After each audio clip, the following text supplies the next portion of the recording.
미국이 옳았다. 푸틴이 러시아군에게 우크라이나 진입을 명령했다. 푸틴 러시아 대통령이 러시아 국방부에 우크라이나 동부 2개 지역에 군대를 파견하도록 명령했습니다. 푸틴은 러시아가 도네츠크와 루안스크 반군 지역에 독립을 승인했다고 밝힌 직후 러시아 정부가 평화 유지 활동을 수행할 것이라고 밝힌 것입니다. 미국 CNN은 러시아군이 이르면 21일 밤이나 22일 중 우크라이나 동부 돈바스 지역에 진입할 것이라고 했습니다. 현재 친러 반군 분리주의자들은 돈바스 지역에서 도네츠크와 루안스크를 장악하고 있습니다. 러시아군이 2개 지역의 반군 장악 지역을 기점으로 우크라이나에 전면적으로 침공하게 된다면 2차 세계대전 이후 최대 규모의 군사행동이 될 것으로 보고 있습니다. 푸틴은 지금 유럽의 냉전 이후 질서를 재편해 우크라이나를 강제로 러시아 위성국가로 만들려고 하며 지난 30년 동안 유럽의 평화가 유지될 수 있도록 한 안보 구조를 뒤집으려 시도하고 있는 것으로 보고 있습니다. 올해 69세로 정치 인생을 정리하는 시기에 들어선 푸틴은 20세기 최대 재앙이라고 강조해온 소련의 해체를 되돌리는 것을 업적으로 만들려 한다는 것입니다. 이 같은 상황을 봤을 때 실제로 전쟁이 일어날 가능성은 매우 높아지고 있습니다. 러시아의 우크라이나 침공 우려가 최고조로 치달으면서 미국이 우크라이나 주재 미 국무부 직원 전원을 철수시키고 있다고 블룸버그 통신이 20일 보도했습니다. 보도에 따르면 3명의 소식통은 미국이 우크라이나 주재 대사관을 우크라이나 밖으로 이전 중이라고 전했습니다. 미국은 우크라이나에 남아있는 미국인들에게 즉각 철수 권고를 내린 상황입니다. 러시아의 우크라이나 침공은 예상되었던 일이기 때문에 미국뿐만 아니라 많은 국가들이 자국민 대피를 준비해왔습니다.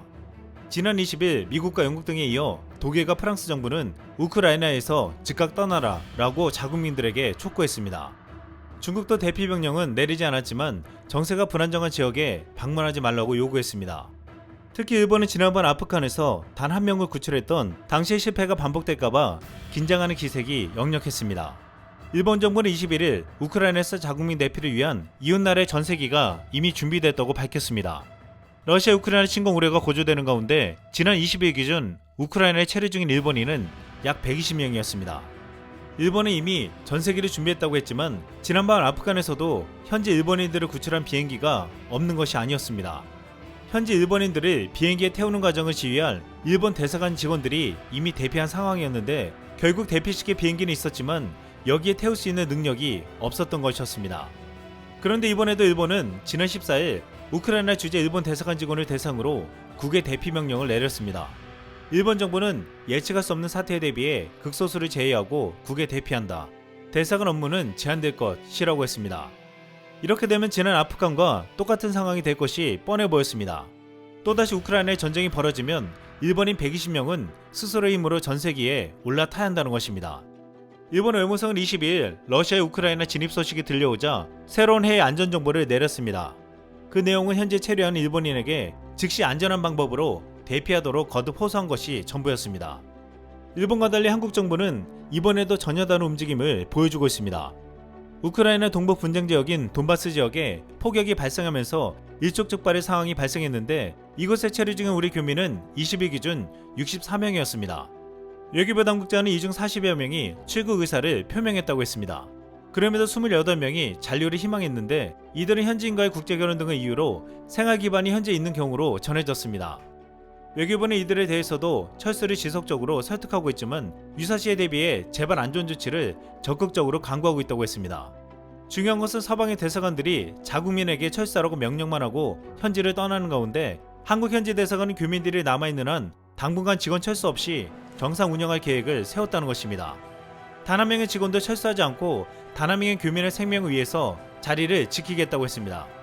앞서 외교부는 지난 13일부터 우크라이나 전역에 여행 금지 조치를 내렸습니다. 16일부터는 우크라이나와 폴란드의 국경 인근 지역인 우크라이나 르비브와 폴란드 푸셰미실에 임시 사무소를 열고 교민들의 육로 대피를 돕고 있습니다. 이 때문에 열흘 전까지만 해도 현재 341명이 체류했는데 이들을 대피시킬 수 있었습니다. 그리고 주 우크라이나 한국 대사관은 19일 비상키트 배낭을 배포한다고 밝혔습니다. 이 안에는 라디오 랜턴, 맥갈버 툴, 구급키트, 비상용 음박 담요, 우이, 파이어스틱, 호루라기 겸 나침판, 일회용 마스크 등으로 구성되어 있었습니다. 대사관은 교민들의 철수나 안전지도의 이동, 유사시 안전확보를 돕기 위한 것이라고 설명했습니다. 현지 대사관에선 비상시 대비해 주요 도시 대피소와 방공호, 지하철 내 대피시설 등 또한 우리 국민들에게 안내하고 있습니다. 어쩔 수 없이 남게 된다면 유사시에 대피의 곳을 가르쳐주고 대피에 필요한 물품들을 챙겨준 것입니다. 대승한 측은 잔류 교민들의 안전에 도움을 주고자 안전조끼도 추가로 준비하고 있다며 확보되는 대로 배포 안내할 것이라고 설명했습니다. 이렇게 한국은 교민의 안전을 최대한 확보하기 위해 심혈을 기울이고 있는데 지금 현재 진출 국내 기업들 발등에도 불이 떨어졌습니다. 자동차와 TV, 화장품 등 주요 수출품을 중심으로 우리 기업들이 직접적인 타격을 받을 것으로 우려되고 있습니다. 당장 원자재 가격 급등으로 수익성이 더욱 악화될 것으로 보고 있는데 2014년 러시아의 크림반도 합병 사태로 빚어졌던 급격한 러시아 수출 위축이 재현될 수 있다는 우려도 제기되고 있습니다. 하지만 우리 기업들은 전쟁 리스크에 대응하기 위한 플랜 B 가동에 사실상 착수했고 정부도 러시아 수출 비상 대응에 돌입했습니다. 러시아 우크라이나 양국에서 수입하는 반도체 희귀 소재의 비중이 많게는 50%에 달해 핵심 수출 품목인 반도체 산업에도 빨간불이 켜졌습니다. 하지만 반도체 업계는 우크라이나산 반도체 특수가스 원료 공급 차질에 대응해 거래선 다변화로 대책을 마련해둔 상태입니다. 이 중에서 최근 네온을 우리 기술로 생산할 수 있게 된 것이 가장 다행이라고 말하고 있습니다. 포스코가 국내 최초로 반도체형 희귀가스 네온의 생산 설비 및 기술을 국산화하고 성공적으로 첫 제품을 출하했다고 10일 밝혔습니다. 그동안 국내 반도체 업계는 희귀가스를 100% 수입에 의존해왔습니다. 우크라이나에서 희귀광물을 많이 수입하는데 그 중에서도 네온은 23%를 차지할 정도로 높은 편입니다. 우리나라의 수출 주력 상품인 반도체 생산에 필요한 이 물질의 공급에 차질을 빚으면 큰 문제가 생기는데 이미 우리 기술로 자체 생산할 수 있도록 만들어 놓은 것입니다. 포스코에서 생산한 네온은 국내 수요의 16%가량을 충족할 것으로 예상되고 있습니다. 반면 우크라이나 위기로 지금 가장 큰 문제가 생기는 국가는 중국이라고 지목되고 있습니다.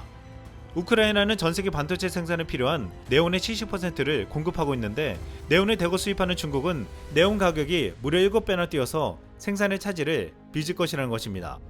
또한 중국은 우크라이나에서 수입 옥수수 29%를 들여오고 보리도 4분의 1이 우크라이나 산입니다. 당장 우크라이나에서 전쟁이 벌어지면 중국은 가장 큰 피해를 입게 된다는 것입니다. 이 때문에 중국은 러시아의 편을 들다가 베이징 올림픽이 끝나자 우크라이나의 주권을 존중한다며 태세를 전환했습니다. 이번 우크라이나 사태를 보고서 우리는 내 나라를 스스로 지킬 힘이 없으면 다른 나라가 지켜줄 수 없다는 것을 깨닫게 된다고 말하고 있습니다.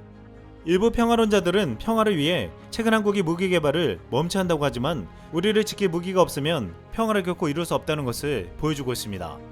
과거 소련이 붕괴될 때 우크라이나에는 핵탄두 1656개, ICBM 176기, 전략 핵폭격기 40대가 있었습니다. 하지만 이를 포기하는 대신 주권과 안보를 보장받기로 한 후 러시아로 보내서 폐기시켰습니다. 이제서 우크라이나는 미국, 영국, 러시아의 약속만 믿고 핵을 내준 것을 후회한다며 다시금 핵을 가지겠다고 하지만 너무 늦었다는 말을 듣고 있습니다. 이번에 푸틴은 평화유지군이라는 이름으로 우크라이나에 침공하면서 현대 우크라이나는 처음부터 러시아에 의해서 만들어졌다라고 말했습니다. 한 국내 네티즌은 시진핑 2017년 트럼프에게 한국은 사실상 중국 일부였다는 말을 떠오르게 한다며 심히 우려스럽다고 했습니다. 그러자 이 글에 이런 댓글이 달렸습니다. 그러면 중국도 죽어. 한국 미사일 현황 좀 보고 와. 이상 쓸망이었습니다.